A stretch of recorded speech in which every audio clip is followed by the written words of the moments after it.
Chuck Schumer waving the white flag on a government shutdown. Senate Majority Leader now says he will. Senate Minority Leader says he will vote for the Republican funding bill. His argument now, shutting down the government would be good PR, too much good PR for the White House. President Trump and Republican leaders would like nothing more than to pull us into the mud of a protracted government shutdown. For Donald Trump, a shutdown would be a gift. It would be the best distraction he could ask for from his awful agenda.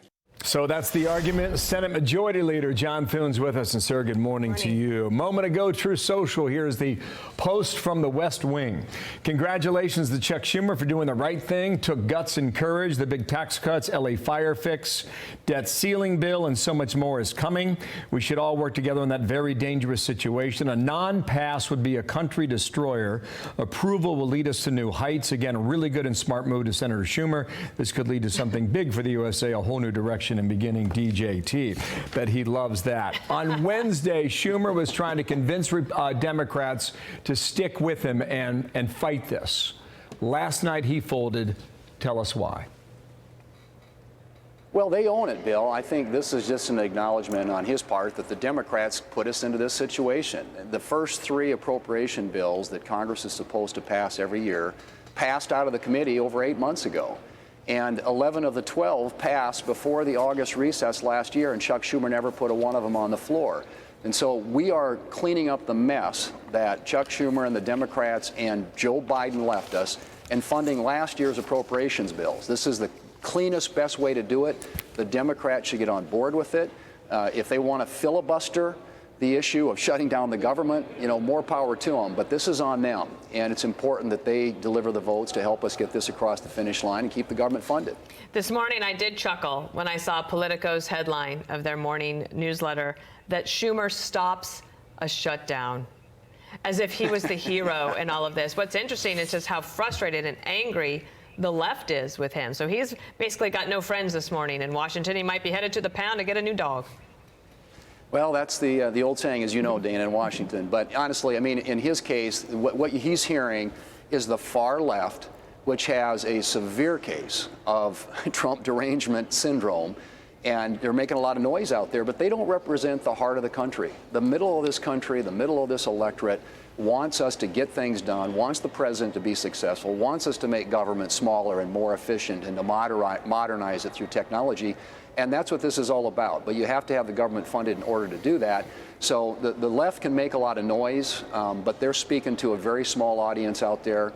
And the people in this country who get up and go to work every day want to see the president and those of us who are here in Congress working together as a team to make a difference for their betterment. And that's what, in the end, funding the government is a part of that. And the Democrats, as I said, left this with this mess from last year. And so we are doing everything we can to clean it up so we can start new on the president's agenda for this next year. But we've got to get this out of the way first. And Senator, right now, it's the Democrats who are standing in the way of that. How many Democrats will vote with Republicans today?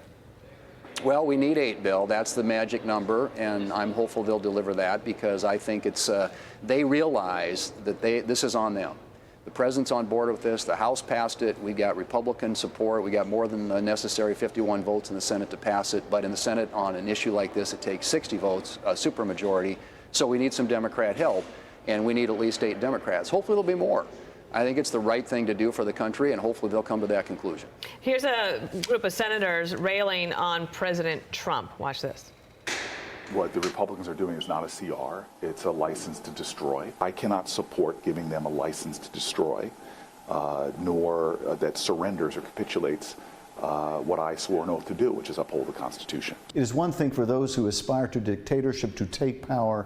It is another to knowingly give it to him. And they've already proven that instead of governing responsibly, they've been reckless, causing chaos, confusion.